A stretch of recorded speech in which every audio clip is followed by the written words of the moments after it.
Hello everyone, welcome to our digital platform Gurukul Academy. आज हम पढ़ने वाले हैं क्लास 10 इकोनॉमिक्स के चैप्टर फर्स्ट के बारे में, जिसका टॉपिक है हमारे पास में डेवलप। ठीक है, तो हम इस चैप्टर में बहुत सी चीजें सीखेंगे और इस चैप्टर में से एग्जाम में बहुत ही छोटे 1 मार्क्स के क्वेश्चन ज्यादा आते हैं, उनके बारे में अपन पढ़ेंगे। ठीक है, तो अब हम शुरू करते हैं। सबसे पहले तो हमारे दिमाग में हम ये लेते हैं कि डेवलपमेंट क्या है। तो शुरू में स्टार्ट करने से पहले हम ये चीज सीखते हैं कि डेवलपमेंट होता है क्या। तो डेवलपमेंट के सीखने से पहले हमारे पास में छोटी सी बात अगर मैं पूछता हूँ कि अगर आप अपने आप को डेवलप करना चाहते हो, अपने आप को विकसित करना चाहते हो, तो आप क्या करोगे? आप कहोगे मैं अच्छे से पढ़ना चाहता हूँ।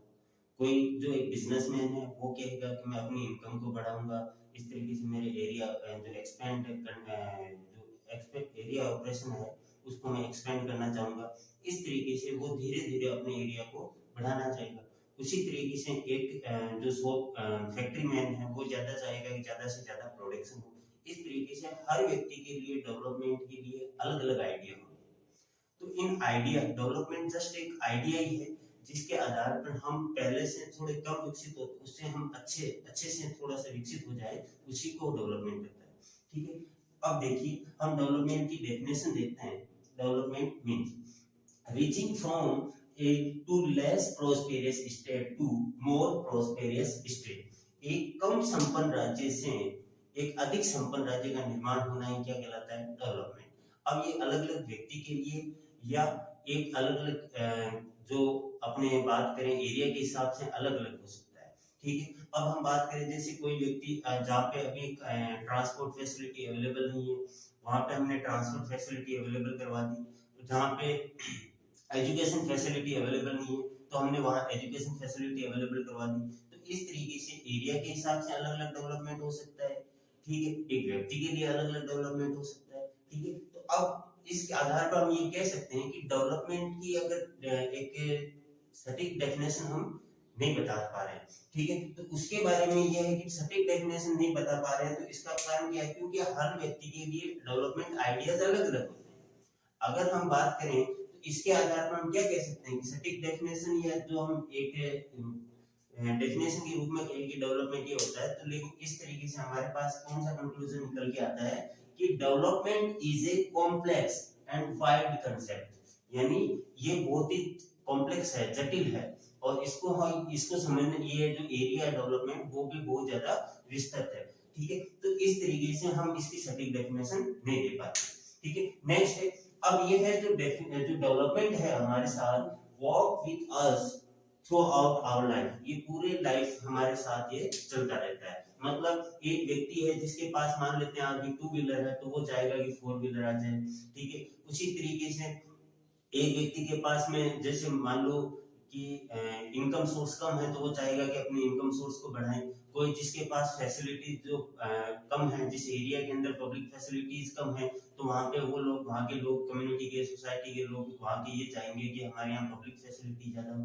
तो ठीक उसी तरीके से ये एक कंटिन्यूअस प्रोसेस है। उसके पास वो आ जाएगा, उसके बाद में वो ये चाहेगा कि अब ये हो जाए, अब ये हो जाए। इस तरीके से इच्छाएं हैं जो हमारी कभी खत्म नहीं होती। इस तरीके से ये डेवलपमेंट जो प्रोसेस है वो कंटिन्यूअस चलता रहता है। इसके बाद में हमारा दूसरा टॉपिक आता है इसमें, इस चैप्टर में, what development promises. What development promises के अंदर हम 2 टॉपिक पढ़ने वाले हैं। देखिए, फर्स्ट है different people can have a different development goal. ये तो आपने अभी थोड़ी देर पहले मैंने कुछ बातें बताई थी, उससे ही आपने समझ लिया होगा, और इस लाइन से भी कुछ बातें समझ में आ रही होगी। जैसे कि अब ये यहाँ पे बोल रहा है कि different people can have a different development goal. यानी अलग अलग व्यक्ति के लिए जो डेवलपमेंट गोल होता है वो अलग अलग हो सकता है। कैसे? देखिए, एक एग्जांपल लेते हैं अपन। एक स्टूडेंट हमेशा क्या चाहेगा? अपने आप को डेवलप करने के लिए वो चाहेगा कि मेरे एग्जाम में 90 प्लस मार्क्स आए। ठीक है, उसी तरीके से एक फैक्ट्री वर्कर है, वो ये चाहेगा कि मेरे को रेगुलर वर्क मिलता रहे। ठीक है, उसी तरीके से एक इंडस्ट्रियलिस्ट है वो क्या चाहेगा? Expand his area of operation. जो अपने जिस एरिया में वो काम कर रहा है उस एरिया को वो बढ़ाना चाहेगा, तभी तो उसका डेवलपमेंट होगा। ठीक है, तो अलग अलग व्यक्ति के लिए डेवलपमेंट जो गोल होते हैं वो अलग अलग हो सकते हैं। समझ में आ गई बात? ठीक है, आगे हम दूसरा इसका पॉइंट देखते हैं, the development goal of A one person. किसी एक व्यक्ति का जो डेवलपमेंट गोल है मे बी कॉन्फ्लिक्टिंग और डिस्ट्रक्टिव फॉर अनदर पर्सन। वो दूसरे व्यक्ति के लिए कॉन्फ्लिक्ट या विरोध में हो सकता है, या डिस्ट्रक्टिव विनाशकारी भी हो सकता है। कैसे? इसको भी एक एग्जांपल के द्वारा समझते हैं। देखिए, एक इंडस्ट्रियलिस्ट है, वो ये चाहता है कि हम एक बिल्ड करें, डैम का निर्माण करें। इससे क्या होगा इंडस्ट्रियलिस्ट को, क्योंकि वहां से वो ये चाहेगा कि मेरे को यहाँ से एनर्जी मिलेगी इलेक्ट्रिसिटी के रूप में, और मैं उसको अपनी इंडस्ट्री के अंदर काम में ले सकता हूँ। ठीक है, तो अब वहां पे जहाँ पे डैम का निर्माण हो रहा है, वहां पे वो लोग क्या देखेंगे कि इसके पास में ले रहे हैं उनको, तो ये वो चाहेंगे नहीं कि डैम का निर्माण हो। क्यों? क्योंकि उनको वो जगह वहां से छोड़कर जाना पड़ेगा। तो जब वो उनको वहां से डिस्प्लेस होना पड़ेगा, वहां के लोगों को जो उस डैम के आसपास रह रहे हैं, तो उनको वहां से डिस्प्लेस होना पड़ेगा, तो वो चाहेंगे कि हमारे पास में ये यहाँ डैम का निर्माण ना हो। तो एक व्यक्ति के लिए तो डेवलपमेंट गोल है, लेकिन दूसरे व्यक्ति के लिए क्या है? डिस्ट्रक्टिव है, कि उनको तो दूसरी जगह जाना पड़ेगा। ठीक है, तो ये हमने अभी इसमें क्या क्या सीखा है, एक डेवलपमेंट क्या होता है उसके बारे में, और डेवलपमेंट प्रोमिसेस क्या क्या है उसके बारे में। टॉपिक हमारा है इनकम एंड अदर गोल। अब इसमें देखिए कि हमारे डेवलपमेंट के लिए हमने देखा कि अगर हर व्यक्ति की जो इच्छा होती है वो क्या होती है कि हमेशा वो अपनी इनकम को बढ़ाना चाहेगा। जैसे हम किसी फार्मर से पूछेंगे तो वो चाहेगा कि अपने मैं ज्यादा से ज्यादा प्रोडक्शन करूं और ज्यादा से ज्यादा इनकम जनरेट करूं। ठीक है, इसी तरीके से एक बिजनेसमैन चाहेगा कि मेरी इनकम ज्यादा हो, एक टीचर चाहेगा मेरी इनकम ज्यादा हो, डॉक्टर चाहेगा मेरी इनकम ज्यादा हो। तो सब व्यक्ति हमेशा किसके पीछे भाग रहे हैं? इनकम के पीछे। लेकिन क्या इनकम से हमारे डेवलपमेंट हो जाएगा? नहीं, उसके साथ साथ कुछ व्यक्ति की अलग भी इच्छाएं होती है। वो कौन कौन सी इच्छा होती है उसके बारे में अपन कौन कौन सी चीजें हैं उनके बारे में इस टॉपिक के अंदर पढ़ने वाले हैं। देखिए, अब सबसे पहली बात, we all want more income. हम सब ये चाहते हैं कि हमारी इनकम जो है ज्यादा से ज्यादा हो। ठीक है, लेकिन दूसरी पॉइंट पढ़िए, but increasing income is alone is not sufficient.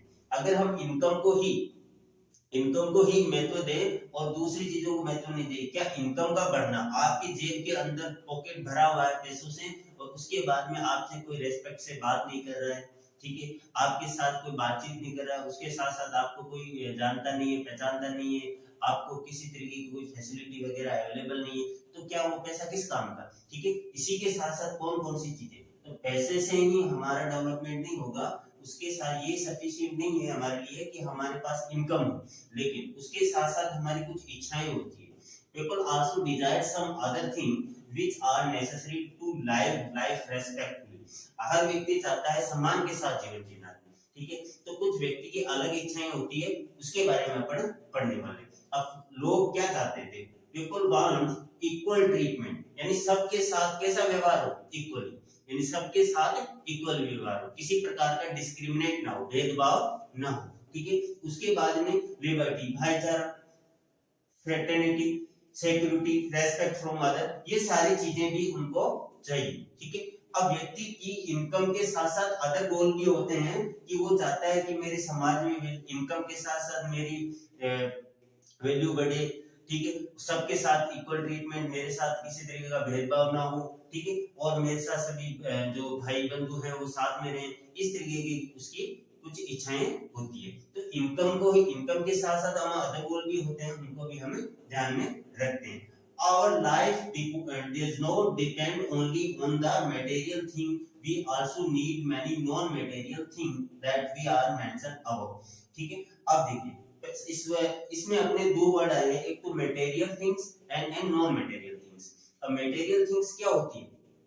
Material things वो चीजें होती हैं जिसको हम मेजर कर सकते हैं। जैसे हम पैसे को हम मेजर कर सकते हैं, 500, 5000, 10000, 25000, तो इस तरीके से हम उस चीज को मेजर कर सकते हैं, तो वो होगी मटेरियल थिंग, यानी जिसको हम नाप सकते हैं वो हो गया मटेरियल थिंग। ठीक है, अब नॉन मटेरियल थिंग जिसको हम मेजर नहीं कर सकते, नाप नहीं सकते। ठीक है, अब हम बात करें कि कौन कौन सी है non material thing.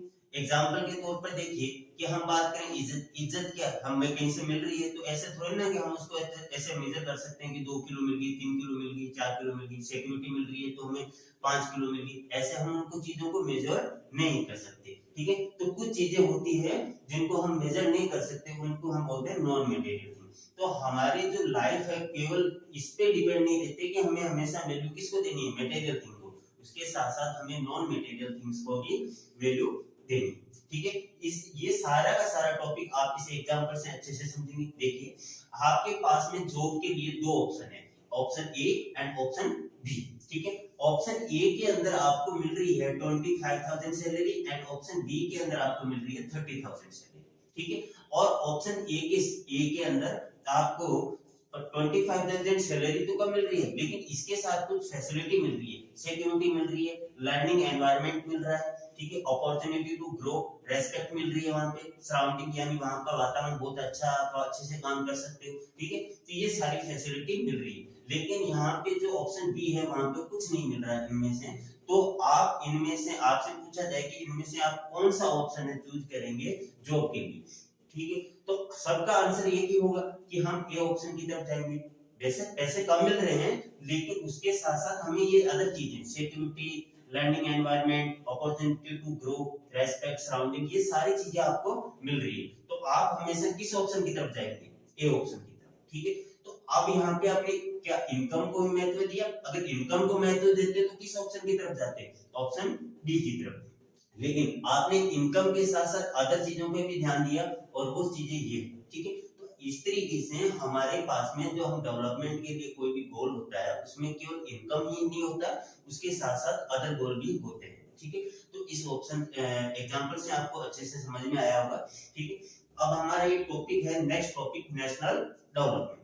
National development क्या होता है, अब हम बात कर रहे हैं कि यहाँ पे हमने अभी बात की है कि डेवलपमेंट के अंदर जो डिफरेंट डिफरेंट पीपल है उनके डिफरेंट डिफरेंट डेवलपमेंट गोल है। तो डेवलपमेंट डिफरेंट डिफरेंट गोल हैं, तो उसके साथ साथ उनके आइडियाज भी डिफरेंट डिफरेंट, ये हमने पढ़ा, ठीक है। उसके बाद में हमने पढ़ा इनकम एंड अदर गोल, ठीक है। इसमें भी हमने देखा कि इनकम के साथ साथ अदर सोर्स, अदर गोल भी होते हैं जिनको भी ध्यान में रखा जाता है, ठीक है।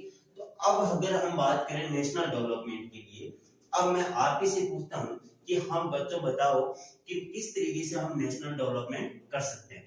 तो आपका आंसर क्या होगा, कोई कहेगा सर एक काम कीजिए, आप जितनी भी प्रोडक्शन यूनिट है उनको आप क्या कर दीजिए, ओनरशिप किसके पास में होनी चाहिए, गवर्नमेंट के पास, ताकि प्रोडक्ट हमारा देश है वो क्या हो जाएगा, डेवलप हो जाएगा, ठीक है। कुछ ऐसे बच्चे हैं वो कहेंगे कि ऐसे कीजिए, आप health facility, education facility available करवा दीजिए जिससे हमारा देश डेवलपमेंट हो जाएगा, ठीक है। उसके बाद में कुछ बच्चे ऐसे कहेंगे कि आप ऐसे कीजिए, जो प्रोडक्शन यूनिट है, प्रोडक्शन यूनिट को क्या करें, प्राइवेटली ओनरशिप दे दीजिए, यानी प्राइवेट लोगों को दे दीजिए ताकि हमारा प्राइवेट लोग अच्छे से काम करेंगे और फिर वो हमारे देश का डेवलपमेंट हो जाएगा, ठीक है। उसी तरीके से कोई कहेगा कि हमारा ट्रांसपोर्ट फैसिलिटी अच्छे से कर दीजिए तो देश का डेवलपमेंट हो जाएगा, हर व्यक्ति का। अब हमने ये जो आइडिया सुने हैं सबके, उसमें हमारे एक कंक्लूजन निकल के आया, एक तो आया वर्ड आया कि एक ने तो कहा कि प्राइवेट सेक्टर को देनी चाहिए ओनरशिप, एक ने कहा गवर्नमेंट सेक्टर को, प्रोडक्शन यूनिट का, ठीक है। तो दोनों के जो आइडिया थे वो कौन से थे, कैसे थे, कॉन्फ्लिक्ट थे, एक दूसरे के विरोध में थे। तो विरोध में देश के विकास के लिए पूरी जनता से, पूरे लोगों से, वहां पॉपुलेशन से पूछा जाता है कि किस तरीके से देश का डेवलपमेंट हो, तो हमारे पास में उनका जो आइडिया है वो कॉन्फ्लिक्ट भी हो सकता है और अलग अलग व्यक्तियों के अलग अलग आइडियाज होंगे, लेकिन हमें उन सब आइडियाज को एक साथ लेकर चलना पड़ेगा, ठीक है। तो अगर हमें सबको एक साथ, क्योंकि हमें देश का विकास करना है, देश का विकास तभी किया जा सकता है कुछ अच्छे से सभी जगह का, सभी व्यक्तियों का विकास, ठीक है। तो हम इसको कैसे कर सकते हैं, देखो हम इसमें नेशनल डेवलपमेंट में हमेशा ये देखेंगे कि सबका हर तरीके से विकास हो, उसमें हर व्यक्ति को, हर सेक्टर को, हर चीज को हम ध्यान से देखेंगे, ठीक है। तो अगर हमें नेशनल डेवलपमेंट करना है तो क्या क्या करना पड़ेगा, देखिए, to improve the living standard of the people, यानी यहाँ के लोगों के जीवन स्तर को अच्छा करना होगा, क्या क्या करके, education facility, health facility, transport facility, बहुत सारी फैसिलिटी जो पब्लिक फैसिलिटीज होती हैं वो अवेलेबल करवाई जाए, ठीक है। उसके बाद यानी लोगों के जीवन स्तर को अच्छे से बढ़ाना है, और उसके साथ इंक्रीजिंग देयर पर capita income, per capita income क्या होती है अभी बात करेंगे अपन, पर उनकी इनकम, पर कैपिटा इनकम बढ़ा दी जाए, इनहेंस, उनके साथ साथ आपको सोशल एमिनिटी को, सोशल जो सुविधाएं हैं, education, health care facility, sanitation facility, ये सारी चीजें भी उनको अवेलेबल करवाई जाएगी उस देश के अंदर, तो देश डेवलप होगा। ठीक है, तो इस तरीके से यह हमारा, अगर देश को हम चाहते हैं कि हमारा देश डेवलप हो, तो उसके लिए हमें क्या करना पड़ेगा, यहाँ लोगों के जीवन स्तर में, लोगों की इनकम में, उनके साथ साथ जो हमारे पास जो सोशल एमिनिटीज हैं उनको भी हमें डेवलप करना पड़ेगा, तो इस तरीके से देश का डेवलपमेंट होगा। ठीक है, अब यहाँ पे एक वर्ड आया है पर capita income. Per capita income क्या होता है कि जब हम बात करें कि टोटल जो हमारी नेशनल इनकम होती है उसको अगर हम टोटल पॉपुलेशन से डिवाइड कर देते हैं तो वो हमारे पास में आती है पर कैपिटा इनकम।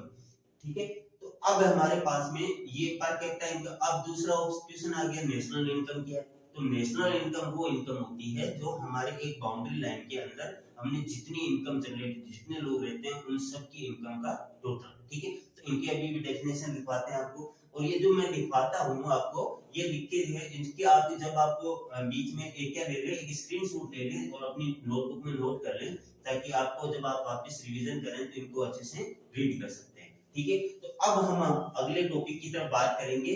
उससे पहले हम कुछ जो वर्ड हमने बात की थी, national income, per capita income और भी कुछ अदर पॉइंट्स हैं, उनके बारे में पहले हम पढ़ते हैं, उसके बाद में नेक्स्ट टॉपिक लेंगे। ठीक है, तो हमारे पास national income, per capita income, इनके बारे में अपन पढ़ते हैं। अब हम पढ़ते हैं कुछ ऐसे पॉइंट जो इस चैप्टर में अपने काम आने वाले। ठीक है, इसमें ये सारी डेफिनेशन है, एक एक वन वर्ड के क्वेश्चन अभी आते हैं इनमें से, और ये आपको एक चैप्टर में बहुत हेल्प करेंगे। ठीक है, तो इसमें एग्जाम में सीधा सीधा क्वेश्चन आता है, what do mean by literacy rate, net attendance ratio, per capita income, इन सब के बारे में एक एक नंबर के आपके क्वेश्चन आते हैं। ठीक है, तो आप अभी इनके बारे में पढ़ते हैं। देखिए, फर्स्ट टॉपिक है हमारा नेशनल इनकम। ठीक है, तो नेशनल इनकम क्या होती है उसके बारे में हम पढ़ते हैं। तो नेशनल इनकम के बारे में हम पढ़ते हैं, तो देखिए, by adding the income of all resident, यानी जितने भी लोग इस देश के अंदर निवास कर रहे हैं, of a nation we obtain the national income of a country. तो अगर हम जिस देश के अंदर जितने लोग रह रहे हैं उन सभी लोगों की हम इनकम को ऐड कर देते हैं, तो वो क्या हो जाती है, नेशनल इनकम। समझ में आई बात? ठीक है, अब हमारे पास में दूसरा टॉपिक है कि पर कैपिटा इनकम क्या होती है। पर capita income, it is calculated by dividing the total income by the population of a country. ठीक है, अब total income of A population of a country मतलब नेशनल इनकम। अगर हम नेशनल इनकम को पॉपुलेशन से, टोटल पॉपुलेशन से हम डिवाइड कर देते हैं तो हमारे पास क्या आ जाएगी, पर कैपिटा इनकम। ठीक है, इसको हम एवरेज इनकम भी बोलते हैं। आपको पता है एवरेज निकालने किसी चीज का, जैसे मान लो आप 5 बच्चों के पास, किसी के पास 5 रुपए, किसी के पास 10 रुपए, किसी के पास 50 रुपए, तो हम सबका टोटल निकाल के उसमें 5 से डिवाइड कर देते तो क्या आती है, एवरेज इनकम आती है। ठीक है, उसी तरीके से ये इस पर कैपिटा इनकम को हम क्या कहते हैं, एवरेज इनकम भी कहते हैं। ठीक है, उसके बाद में हमारा पास नेक्स्ट टॉपिक आता है इन्फेंट मोर्टेलिटी रेट। ठीक है, अब ये क्या होता है, number of children that die before the age of a 1 year as a proportion of a 100 live children born in that particular year. यानी एक साल के अंदर अगर 1000 बच्चों का जन्म होता है, उनमें से कितने बच्चों की मृत्यु हो जाती है, वो ही क्या है, IMR। कई बार इसको शॉर्ट में भी लिखा हुआ देखा जाता है, IMR। ठीक है, IMR क्या है कि 1000 बच्चों के जन्म पर, 1000 बच्चों के जन्म पर उनमें से कितने बच्चे की मृत्यु हो जाती है एक साल के अंदर, वो हम उसको हम क्या बोलते हैं, IMR, इन्फेंट मोर्टेलिटी रेट। ठीक है, अगला हमारे पास में टॉपिक है लिटरेसी रेट। ठीक है, अब लिटरेसी रेट क्या होती है, the proportion of A literate population in the 7 and the above age group. यानी 7 साल या 7 साल से ज्यादा एज ग्रुप के लोग जो कितने पढ़े लिखे हैं, कितना परसेंटेज। अगर हम बात करें 7 साल से ज्यादा लोग किसी एरिया के अंदर, मान लेते हैं कि 70 लोग पढ़े लिखे हैं 7 साल से अबव एज के, तो हम कहेंगे कि यहाँ का लिटरेसी रेट क्या है, 70%। ठीक है, इसी तरीके से कि जिस लिटरेसी रेट क्या हो गया कि 7 साल और 7 साल से ज्यादा एज के लोग जहाँ पे पढ़े लिखे हैं, लिटरेट हैं, साक्षर हैं, उनको हम क्या बोलते हैं, लिटरेसी रेट। ठीक है, उसके बाद में नेट अटेंडेंस रेशियो। ठीक, नेट अटेंडेंस रेशियो क्या है? Number of children of age group 14 to 15 year attending school as a percentage of total children. अब हम बात करें सेम ऐसा ही इसमें देखिए कि अगर जिन बच्चों की एज 14 से 15 ईयर के बीच में हो, 14 to 15 ईयर हो, बीच में नहीं सॉरी, एज ग्रुप किस एज ग्रुप के हो 14 to 15 के, और वो बच्चे कितने बच्चे स्कूल अटेंड कर रहे हैं उसका परसेंटेज ही क्या होता है? Net attendance ratio. जैसे एक एरिया के अंदर हम मान लेते हैं कि इस एज ग्रुप के लोग बच्चे जो है वो 100 बच्चे हैं, 100 में से 30 बच्चों ने स्कूल अटेंड किए, तो वो क्या हो गया? Net attendance ratio 30%। ठीक है, इसी तरीके से आगे हमारा नेक्स्ट टॉपिक है life expectancy at the birth. अब है कि हमें पता लगाना है कि कितने लोग जीवित रहते हैं, कितनी उम्र जो है ये देखते हैं कि इतने साल तक एवरेज व्यक्ति की उम्र होती है। ठीक है, अब देखो average expected length of A life of a person at the time of birth, यानी जन्म से लेकर मृत्यु तक हर व्यक्ति को जन्म होते हैं 5-6 महीने 7 महीने बाद उसकी मृत्यु हो जाती है। कई ऐसे होते हैं जो 100 ईयर के होते हैं, कोई 60 साल, कोई 30 साल, इस तरीके से उनकी जो एज है वो डेथ की एज अलग अलग होती है। ठीक है, तो उनका क्या निकालना, हमें एवरेज निकालना। क्या निकालना है? एवरेज। और ये एवरेज एक्सपेक्टेड लेंथ, अब उसके बाद में हम लगा देते हैं, एवरेज निकाल के बता देते हैं कि लगभग यहाँ पे इतने साल तक व्यक्ति जीवित रहता है, वो ही है क्या? Life expectancy at birth. ठीक है, अब हमने इसमें तो ये सारे के सारे जो आपने ये टॉपिक पढ़े हैं ये इस चैप्टर में काम आने वाले हैं, और हमेशा इन्हीं में से एग्जाम में 1 नंबर का क्वेश्चन आता है, 1 मार्क्स का क्वेश्चन आपको इसमें से मिल जाता है। ठीक है, 1 मार्क्स के क्वेश्चन इसमें आपको देखने को मिल जाता है। ठीक है, तो हमने पढ़ लिया नेशनल इनकम क्या है, वापस एक बार रिवीजन कर लेते हैं इस चीज का। देखो नेशनल इनकम क्या है कि हम जो देश के अंदर लोग रह रहे हैं उन सभी की इनकम का क्या? टोटल। ठीक है, नेशनल इनकम। और अगर नेशनल इनकम को हम डिवाइड कर देते हैं पॉपुलेशन से, वहां की पॉपुलेशन से, तो वो क्या होता है? पर कैपिटा इनकम। क्या होता है? पर कैपिटा इनकम। उसके बाद में हम बात करें इन्फेंट मोर्टेलिटी रेट। ठीक है, आईएमआर क्या है कि 1 साल के अंदर 1000 बच्चों में से कितने बच्चों की मृत्यु होगी। ठीक है, तो वो क्या है? Infant mortality rate. ठीक है, उसके बाद में लिटरेसी रेट, यानी 0 से 7 एज ग्रुप के बीच, एज ग्रुप के 7 साल से ज्यादा एज ग्रुप के कितने लोग हैं जो पढ़े लिखे हैं? 0 नहीं sorry 7 and above age group के लोग कितने पढ़े लिखे हैं उसके बारे में वो क्या होता है? Literacy rate. Net attendance ratio 14 to 15 year के कितने बच्चे हैं जो इतने स्कूल अटेंड कर रहे हैं, उनका परसेंटेज ही क्या है? Net attendance ratio. उसके बाद में लाइफ एक्सपेक्टेंसी एट बर्थ, यानी हमारे जीवन जीने की उम्र है वो कितनी होती है? एवरेज एज, वो हम क्या उसको क्या बोलते हैं? Life expectancy at birth. ठीक है, तो इन बच्चों इन को आप क्या कर सकते हो? इस चीज का स्क्रीनशॉट ले सकते हो और इसको अपनी नोटबुक में लिख लो, ताकि अब जब आप एग्जाम के टाइम इस सभी टॉपिक को रिवाइज कर सकते हो, रिवीजन कर सकते हो, तो आपको ये काम आएंगे। ठीक है, अब हम अगला हमारा जो टॉपिक है इस चैप्टर के अंदर कि हम किस तरीके से कंपेयर करें कि कौन कौन से देश डेवलप हैं, कौन डेवलपिंग हैं, ये सारी चीजें अपन अगली क्लास में करेंगे, नेक्स्ट क्लास के अंदर। और ये सारा उसके साथ साथ पब्लिक फैसिलिटी क्या होती है, सस्टेनेबल डेवलपमेंट क्या होता है, एसडीआर क्या होता है, ये भी इसमें और भी टॉपिक हैं इस चैप्टर के जो हम कंट्रीज और स्टेट, यानी हम 2 देशों को या 2 स्टेट को किस तरीके से कंपेयर करें कि कौन सा देश है वो डेवलप्ड है, कौन सा डेवलपिंग है, ये सारी चीजें आपको इस टॉपिक के अंदर अपन बताएंगे, बात करेंगे। ठीक है, अब हम बात करें कि अलग अलग, अब जैसे कंपेयर की बात आती है तो कंपेयर करने के लिए हमारे पास में ऑप्शन होता है कि हम कंपेयर करेंगे तो अलग अलग व्यक्ति अलग अलग तरीके से कंपेयर करेंगे, कुछ एट्रीब्यूट्स होंगे उनके आधार पर हम कंपेयर करेंगे, कुछ चीजें हमें क्या मिलेगी? सिमिलर मिलेगी, तो कुछ चीजें उनमें से अलग अलग डिफरेंट मिलेगी। लेकिन हम उसी आधार पर हम क्या करेंगे? कंपेयर करेंगे कि ताकि सबसे अच्छा बेस्ट तरीका कौन सा है कंपेयर करने का, वो सारे एट्रीब्यूट हम काम में लेते हैं। जैसे हम बात करें एक क्लास के अंदर हम स्टूडेंट को कंपेयर करते हैं तो अलग अलग तरीके से एट्रीब्यूट हो सकते हैं। अब कोई व्यक्ति उसको क्लास में हाइट के हिसाब से बच्चों को कंपेयर करेगा, ये लंबा है छोटा है, ठीक है, उसी तरीके से कोई वजन के हिसाब से कंपेयर करेगा बच्चों को, कोई है इंटेलिजेंस के आधार पर, कोई बिहेव के आधार पर, तो अलग अलग एट्रीब्यूट्स होते हैं, ठीक है। लेकिन हमारे पास में हम यहाँ पे इसी तरीके से देश को या किसी स्टेट को कंपेयर करने के लिए कौन कौन से एट्रीब्यूट्स हम काम में लेंगे, वो सारे एट्रीब्यूट्स में देखेंगे, कौन कौन सी चीजें हम काम में लेंगे वो भी हम देखेंगे। तो जिस तरीके से हमने बच्चों में जो कंपेयर करने के लिए जो अलग अलग एट्रीब्यूट्स लिए हैं, उसी तरीके से देश को कंपेयर करने के लिए भी हमने एट्रीब्यूट्स लेंगे।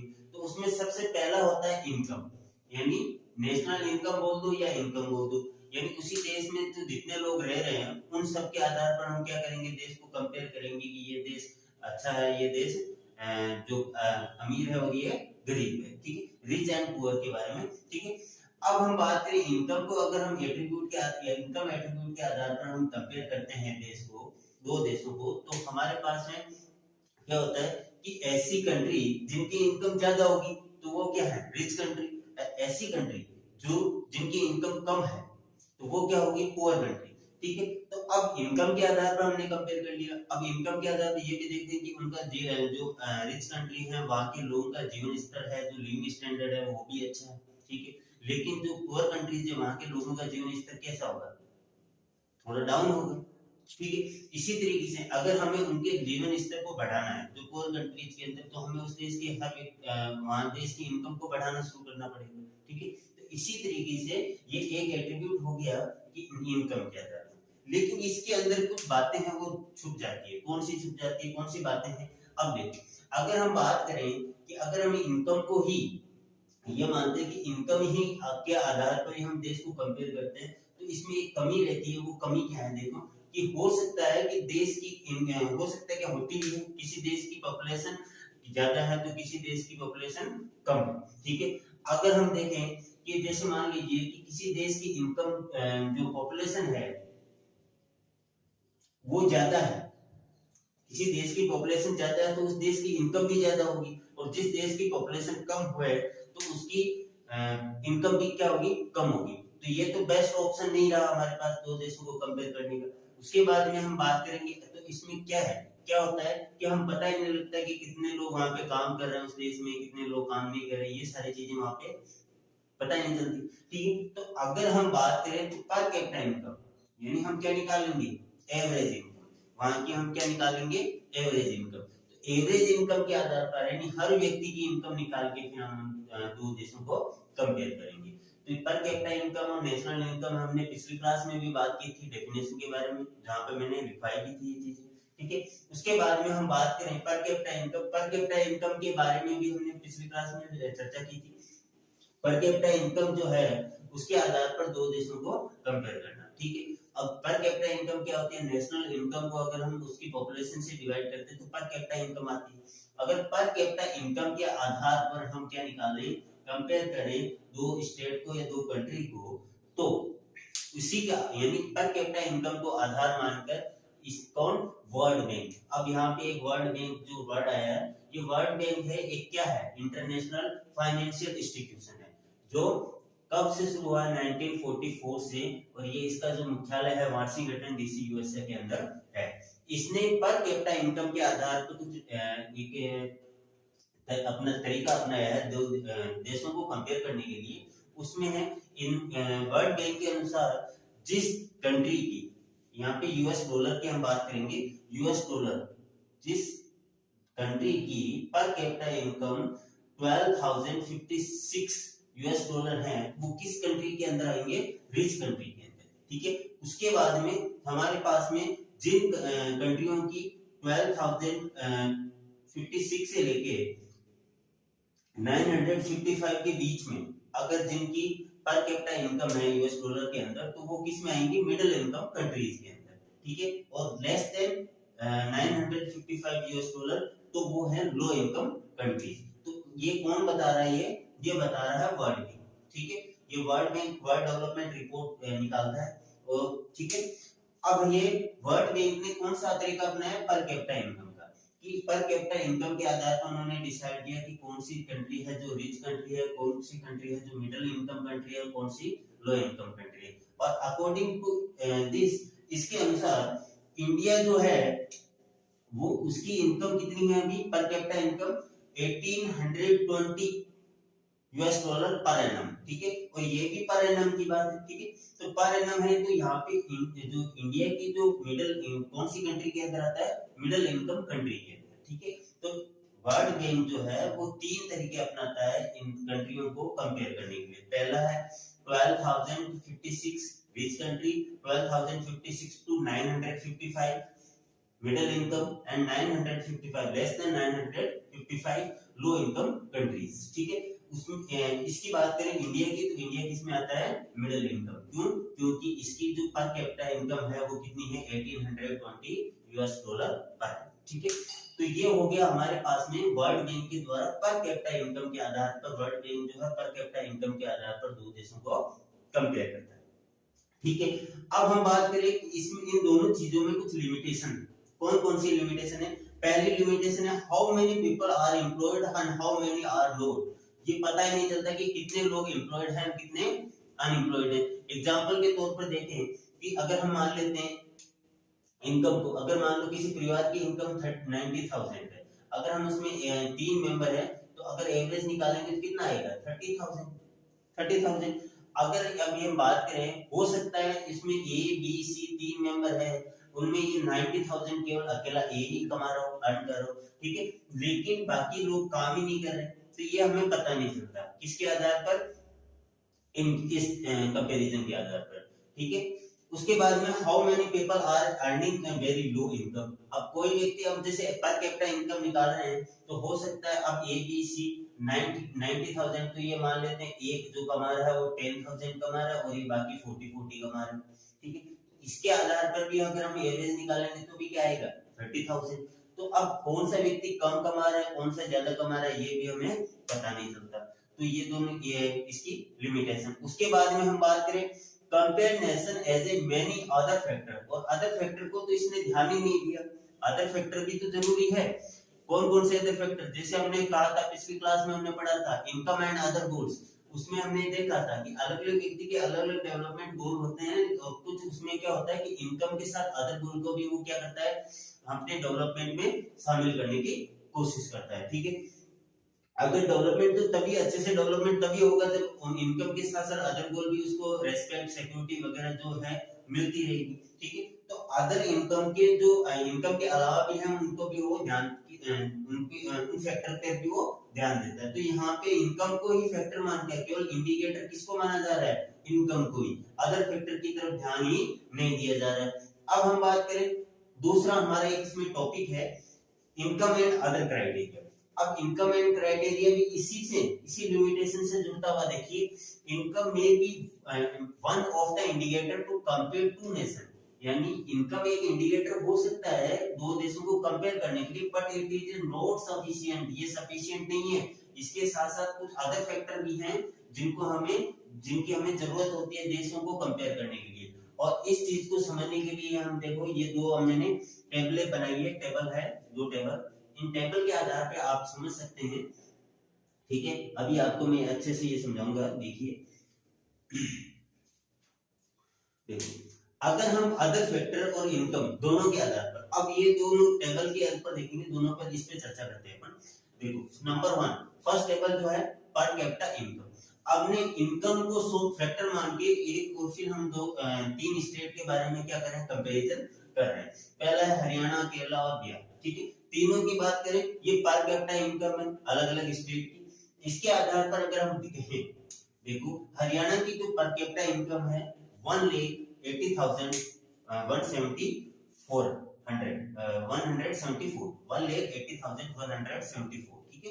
केरला की जो है 1,63,475, बिहार की जो है 34,409, ठीक है। तो ये है जो हमारे पास में, इसके आधार पर हम देखें पर कैपिटा इनकम जो दे रखी है, इसके आधार पर हम देखें तो कौन सा स्टेट है वो डेवलप्ड है, तो आप देखोगे कि इसकी इनकम है पर कैपिटा इनकम क्या है, सबसे ज्यादा है। तो जिसकी ज्यादा होगी वही तो क्या होगा, रिच कंट्री के अंदर आएगा, ठीक है। तो इसमें हमारे पास में बात करेंगे तो यहाँ पे सबसे जो रिच स्टेट है वो कौन सा है, हरियाणा। इसके आधार पर इनकम के आधार पर हमने क्या कह दिया कि हरियाणा जो है वो क्या है, डेवलप्ड स्टेट है इन दोनों के कंपैरिजन। ठीक है, हमने तीन स्टेट को कंपेयर किया और इनकम इसका फैक्टर मेन एट्रीब्यूट्स क्या माना हमने, इनकम के आधार पर हमने इनको दोनों को क्या किया, तीनों स्टेट को कंपेयर किया। और इसमें हमने देखा कि इनकम के आधार पर अगर हम कंपेयर करते हैं तो इसमें हरियाणा जो है, हरियाणा की जो पर कैपिटा इनकम है वो सबसे ज्यादा है, इसलिए हरियाणा क्या है, डेवलप कंट्री। उसके बाद हम बात करें दूसरा फैक्टर की, तो अदर फैक्टर जो हैं इसमें और शामिल किए थे, इसके आधार पर तो हमने क्या कह दिया कि हरियाणा डेवलप्ड है।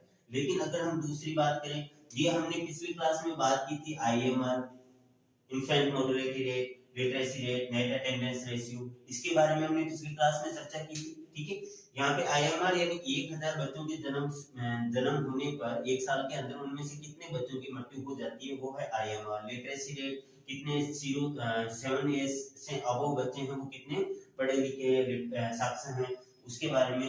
Net attendance ratio, 14 to 15 year age के जो बच्चे हैं वो स्कूल, कितने परसेंट बच्चे जो स्कूल अटेंड करते हैं, ये सारी चीजें हमने पिछली क्लास में कवर की थी। ठीक है, अगर इनके आधार पर अदर फैक्टर को भी हमने अदर फैक्टर पर ध्यान दिया और इसके आधार पर हम कंपैरिजन करें तो देखिए हरियाणा, केरला और बिहार, वही तीनों स्टेट लिए मैंने। अब ऊपर वाले के हिसाब से तो हरियाणा है, डेवलप्ड है, लेकिन इसमें देखते हैं कि हरियाणा, केरला और बिहार, यहाँ पे 38, 10 और 35, इन 1000 बच्चों का जन्म हुआ, यहाँ पे 30 बच्चों की मृत्यु हो जाती है, यहाँ पे 10 और यहाँ 35। ठीक है, तो इसके आधार पर सबसे जो अच्छा कौन सा है, केरला, यानी केरला यहाँ पे आ गया इस IMR के आधार पर। क्या केरला, यहाँ पे कम बच्चों की, यहाँ के इस कहने का मतलब है यहाँ के लोगों को न्यूट्रिशन लेवल के हिसाब से खाना वगैरह मिल रहा है, अपनी हेल्थ का ध्यान रखते हैं, तभी तो बच्चों की मृत्यु कम होती है जो छोटी उम्र में होती है। ठीक है, उसके बाद में हम बात करें लिटरेसी रेट। अब ये लिटरेसी रेट एजुकेशन के मामले में भी हम देखें हरियाणा, केरला और बिहार, तो यहाँ पे लिटरेसी रेट भी किसकी ज्यादा है, केरला की। ठीक है, उसके बाद में हम बात करें तीसरी, नेट अटेंडेंस रेशियो, कितने परसेंट बच्चे हैं वो स्कूल अटेंड करते हैं, 100 में से 83 जो बच्चे हैं वो स्कूल अटेंड करते हैं 14 to 15 एज के। ठीक है, तो अब ये इस तरीके से हम देखें तो सबसे यहाँ पे तो केरल का तो नाम ही नहीं है, लेकिन यहाँ पे हम बात करें कि यहाँ केरल जो है डेवलप्ड है, इन तीनों की हम कंपेयर करते हैं तो केरल है। उसके बाद में कौन सा स्टेट है, हरियाणा, और उसके बाद में बिहार, और यहाँ पे पहला हरियाणा, दूसरा केरला और तीसरा बिहार। ठीक है, तो इस तरीके से हमारे पास में अदर फैक्टर को भी अगर हम ध्यान में देते हैं तो अब इसके आधार पर हम देखें अदर फैक्टर के आधार पर तो कौन सा स्टेट है वो डेवलप्ड है, केरला। कौन सा है, केरला। ठीक है, तो हमने इनकम और अदर फैक्टर को भी ध्यान में रखा और किस तरीके से हमने इनको कंपेयर किया। ठीक है, तो ये कंपैरिजन और ये इनकम एंड अदर फैक्टर की कौन कौन सी चीजें हैं जो हमें साथ में लेनी चाहिए ताकि हम कंपेयर कर सकते हैं। एक इनकम को ही मेन एट्रीब्यूट नहीं मानना है हमें दो देशों के कंपैरिजन में। ठीक है, तो हमारा ये टॉपिक था आज का, अभी का, कि how to compare different countries and state. किस तरीके से, तो हमने बात की थी कि अलग अलग एट्रीब्यूट्स होते हैं, उनके आधार पर हम दो देशों को या दो स्टेट को क्या करते हैं, कंपेयर करते हैं। ठीक है, अब हम इसमें national income, per capita income, और ये वर्ल्ड बैंक क्या करता है, वर्ल्ड बैंक ने कौन सा तरीका अपना रखा है दो देशों को कंपेयर करने का, ये सीखा। उसके बाद में इन सब की ये इनकम के आधार पर कौन कौन सी लिमिटेशन है, तो इनकम और अदर फैक्टर कौन कौन से हैं, अदर क्राइटेरिया क्या क्या है, किसके आधार पर, और इसको समझने के लिए हमने इन दोनों बातों को ध्यान से, दोनों टेबलों को तो हमने देखा। ठीक है, इन दोनों के आधार पर हमने देखा कि हरियाणा जो है डेवलप्ड है इनकम के आधार पर, लेकिन इसके आधार पर तो कौन सा स्टेट है वो डेवलप्ड है, केरला। ठीक है, तो इन ये सारी चीजें हमने पढ़ी। ठीक है, अब हमारे पास में एक हमारा जो नेक्स्ट टॉपिक है वो है पब्लिक फैसिलिटीज। ठीक है, तो अभी हम नेक्स्ट टॉपिक पढ़ने वाले हैं पब्लिक फैसिलिटीज।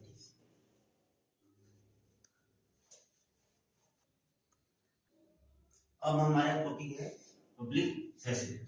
तो पब्लिक फैसिलिटी के बारे में हम पढ़ते हैं, तो पब्लिक फैसिलिटी क्या होती है इसके बारे में हम पढ़ेंगे, और पढ़ेंगे, ये हमारा और भी टॉपिक है जो government development, sustainability of development, ये भी पढ़ेंगे। ठीक है, तो पब्लिक फैसिलिटी क्या होती है उसके बारे में हम देखते हैं। देखो, हमने पिछली क्लास में बातें की थी कि पैसा ही सब कुछ नहीं, कुछ चीजें अलग भी होती है जो पैसे के अलावा भी होती है जो हमें चाहिए। ठीक है, तो कौन कौन सी चीजें हैं, क्या है क्या नहीं, उसके बारे में अपन देखते हैं। देखो, money is your pocket can not buy all thing you need to live a good quality of life.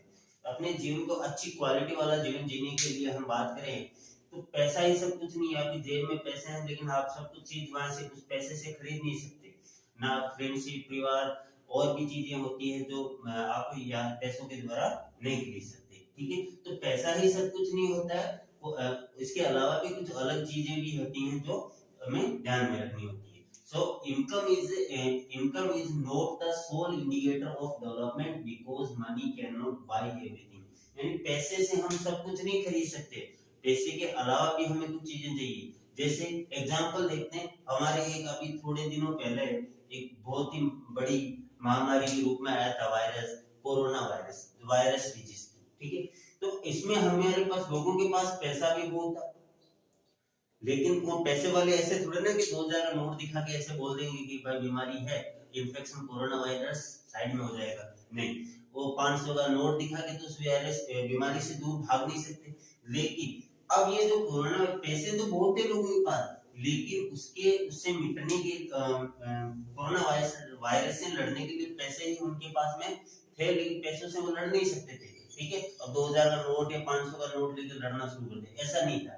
पैसे से कुछ नहीं था, सभी ने क्या किया, सभी ने प्रयास किया उस बीमारी से लड़ने के लिए। उस देश के सभी लोगों ने कलेक्टिव एफर्ट किए, एक साथ प्रयास किया, जिसके कारण हम क्या कहें, उस बीमारी से लड़ने के लिए तैयार है। और हमने क्या किया, उसके इफेक्ट को मिनिमाइज किया, यानी अपने आप में कुछ जो चीजें हैं हमने अपने आप को उससे बचाने की कोशिश की, अपने आप को इस तरीके से रखा, घर के अंदर रहते थे। ठीक है, उस तरीके से हाथ धोना, इस तरीके के जो कुछ प्रयास किए थे हमने, उससे हमने उसके इफेक्ट को मिनिमाइज किया था। क्या किया था, मिनिमाइज किया था। तो अब ये वैसी चीजें गवर्नमेंट ने भी कुछ फैसिलिटीज अवेलेबल करवाई, जिसके द्वारा हम उस वायरस के जो इफेक्ट है उसको कम कर सकते हैं। तो इस तरीके से पैसे से कुछ नहीं होता, पैसे के अलावा भी हमारे कुछ कलेक्टिव एफर्ट चाहिए, कुछ बातें चाहिए, जिसको हम जो भी हमारे पास इफेक्ट है, किसी चीज का इफेक्ट पड़ रहा है, तो उसको हम क्या कर सकते हैं, मिनिमाइज कर सकते हैं। तो इस तरीके से अगर हम बात करें, एक एग्जांपल और लेते हैं अपन। देखो, एक स्टूडेंट अगर मान लेते हैं, स्टूडेंट को ट्रांसपोर्ट फैसिलिटी अवेलेबल करवाई जाए। जैसे आप स्कूल आते हो, तो स्कूल आने के लिए स्कूल की तरफ से जो ट्रांसपोर्ट फैसिलिटी अवेलेबल करवाई जाती है, उसमें सभी बच्चों को एक साथ लाने के लिए उसमें आपका क्या होता है, कलेक्टिव रूप से आपका खर्चा भी कम आता है और आप एक साथ आ सकते हैं। ठीक है, तो वो हो गया कलेक्टिव। ठीक है, अगर मान लो कि आप पर्सनल गाड़ी लेके आते हो, तो आपका खर्चा भी ज्यादा होगा, पर्सनली खर्चा भी ज्यादा होगा। ठीक है, तो इस तरीके से जो कलेक्टिव का मतलब है कि एक साथ किसी चीज को प्रोवाइड करवाना। ठीक है, तो अब क्या है, several facility which are important to the life, यानी ऐसी फैसिलिटी, हम बात करें पब्लिक फैसिलिटी क्या होता है, तो ऐसी फैसिलिटीज जो हमारे जीवन जीने के लिए महत्वपूर्ण है, इफ प्रोवाइडेड कलेक्टिवली। और उनको हम कैसे प्रोवाइड करवा रहे हैं, कलेक्टिवली। कैसे प्रोवाइड करवा रहे हैं, कलेक्टिवली हम इसको चीज को प्रोवाइड करवा रहे हैं, तो वो क्या होती है,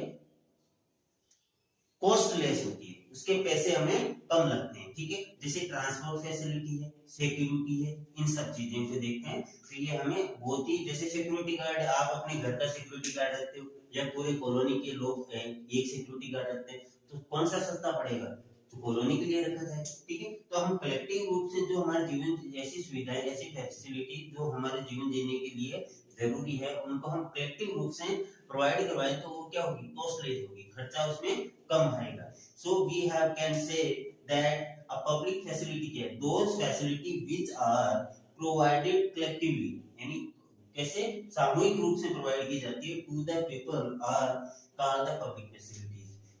ऐसी फैसिलिटी जो लोगों को कलेक्टिव रूप से प्रोवाइड की जाती है, उसको हम क्या बोलते हैं, पब्लिक फैसिलिटीज। ठीक है, अब हम बात करें कि ज्यादातर जो ये पब्लिक फैसिलिटी प्रोवाइड कौन करवाता है, ज्यादातर पब्लिक फैसिलिटी जो है वो ज्यादातर गवर्नमेंट के द्वारा प्रोवाइड की जाती है, ऑलमोस्ट है वो गवर्नमेंट के द्वारा प्रोवाइड की जाती है। लेकिन कई बार हम ऐसी फैसिलिटीज भी है, जैसे अपने ग्रुप में कम्युनिटी के अंदर, जिस समाज के अंदर हम रहते हैं, वहाँ के समाज के लोगों के द्वारा पब्लिक के लिए कुछ बस स्टैंड का निर्माण कर दिया, या कोई ऐसी फैसिलिटी भी हो सकती है। ठीक है, तो यहाँ पे पब्लिक फैसिलिटी तो ऐसी फैसिलिटी होती है जो हम क्या कर रहे हैं, कलेक्टिव रूप से लोगों को अवेलेबल करवाई जाए। ठीक है, अब हम बात करें जहां पर बेटर फैसिलिटी अवेलेबल होगी वो एरिया क्या होगा, मोर डेवलप्ड होगा। वो एरिया डेवलप्ड होगा जहां फैसिलिटी अच्छी अवेलेबल होगी। जब ट्रांसपोर्ट की बात करें, एजुकेशन की बात करें, हेल्थ केयर की फैसिलिटी की बात करें,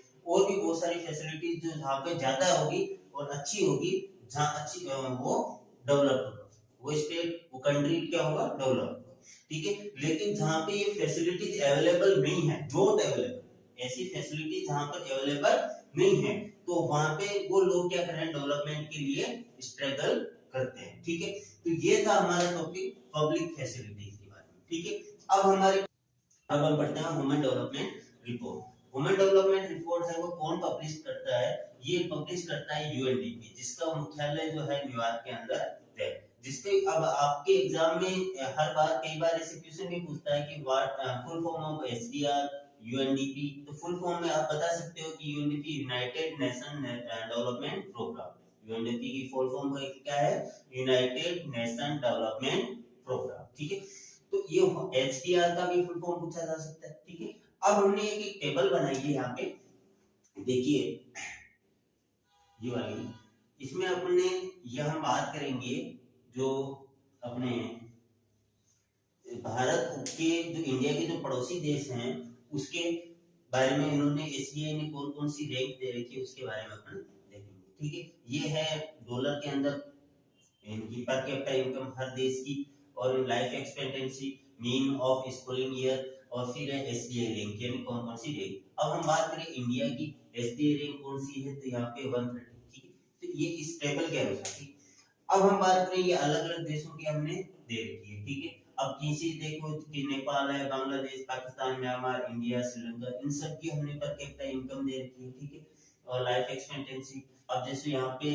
पर कैपिटा इनकम तो कम है लेकिन इनकी लाइफ एक्सपेक्टेंसी रेट क्या है, ज्यादा है। श्रीलंका में देखो पर कैपिटा इनकम भी ज्यादा है और लाइफ एक्सपेक्टेंसी रेट भी ज्यादा है। ठीक है, अब इंडिया में हम देखें तो इंडिया में भी 130 है। इसके बाद ये है पर कैपिटा इनकम जो है इंडिया की 6353 इस तरीके से है। ठीक है, तो एसडीआर के बारे में आपको पता चल गया कौन पब्लिश करता है, कि ये किस तरीके से रैंक देता है, ये हमने थोड़ा सा आपको बताया। ठीक है, समझाने के लिए। ठीक है, अब हम बात करें, हमारा नेक्स्ट टॉपिक है sustainability of development. Sustainability, sustain का मतलब होता है निरंतरता या लगातार बने रहना। ठीक है, अब हम बने रहेंगे, कैसे रहेंगे, कि जब हमारे पास हम किसी चीज को प्रयोग करें, हमारे पास अवेलेबल है, हम उसको सही ढंग से काम में लेते हैं, उसको थोड़ा बहुत बचाते भी हैं, और हम लगातार हमारे साथ साथ आने वाली पीढ़ी, जो नई जनरेशन होगी, आने वाली जनरेशन के लिए वो चीजें बनी रहे, ऐसे में हमें क्या करना पड़ेगा, सस्टेन करना पड़ेगा। ठीक है, तो हमें जो डेवलपमेंट है वो क्या करना पड़ेगा, सस्टेन इस तरीके से निरंतर रखना पड़ेगा कि आने वाली जो जनरेशन उनको किसी प्रकार की समस्याओं का सामना ना करना पड़े। ठीक है, the development that take place to meet the need of a present generation without compromising the ability of future generation. यानी हमें अभी जो हम डेवलपमेंट की तरफ जिस रास्ते से डेवलपमेंट की तरफ जा रहे हैं, तो उस रास्ते में हमें ऐसा तरीका अपनाना है ताकि हम फ्यूचर जनरेशन को किसी प्रकार का कॉम्प्रोमाइज नहीं करना पड़े। ठीक है,